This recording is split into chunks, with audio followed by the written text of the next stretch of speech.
So then, the INDYCAR season opener. Let's talk about the streets of St. Petersburg.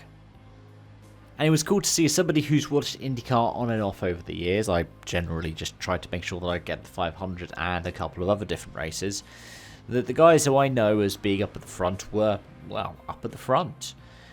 You had Alex Palou, who opened the season with a win.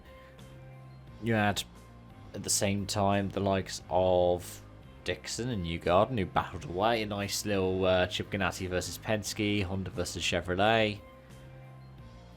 And then you had Scott McLaughlin, who, wow, he got pole. He did well, but then near the end pushed a bit too much and ran out of fuel. It was a lot of fun to watch.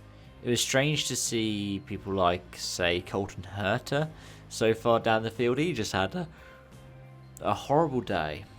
And there were some people who were just out of form in places. I mean, Pato O'Ward, he started way down the back, just outside the top 10 at the end. You had some people just driving through the field. And then you had some people driving into the field. Will Power, for example, was out in the first lap. I was surprised to see how there was a safety car so quick. But I've caught St. Pete the last couple of years. Of course, it tends to happen, right? It tends to happen that these things occur early in the race.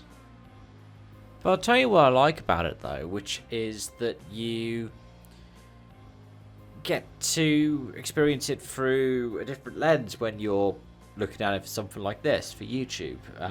Because now I think about it in terms of how would I rate these different drivers? How would I rate their drives? Like,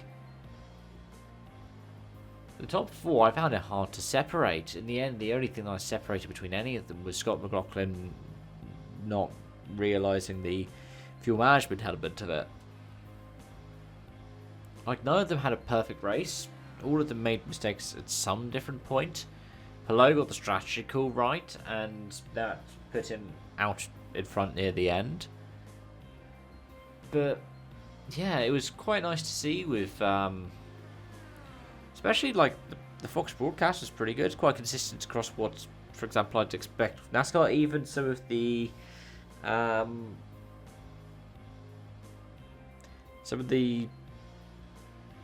what do we call them? Beds. That's what you call them in the industry. You know, the backing tracks, the music. So the score was quite similar. There were also a couple of other bits and pieces that felt very similar to me watching as a NASCAR fan. I mean, one thing, Sky Sports broadcast for the UK didn't catch some of the graphics that were being referred to. It's a bit like watching the international feed of NASCAR. You don't catch the same things. And it feels like you are being left out a little bit. Now, I like the fact that Sky Sports in the UK will have commentary during the ad breaks.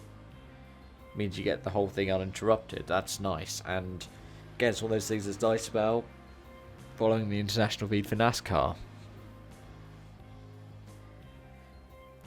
It just feels a bit strange, though it's not something that is unique to Fox. NBC had the same thing last year. Anyways, those are my thoughts. I'm sorry that they are, a bit concise and not fully directed at everything. And again, this is my first proper season covering INDYCAR. So I'm still getting up to speed, even though I'm a fan of all of these different series. And I do watch INDYCAR often. I don't catch every race, but I have watched quite a few of them over the past few years. It is still something to get up to speed with. So if you have any feedback, do let me know. Apart from that, thanks for watching. I hope to see you around. Bye for now.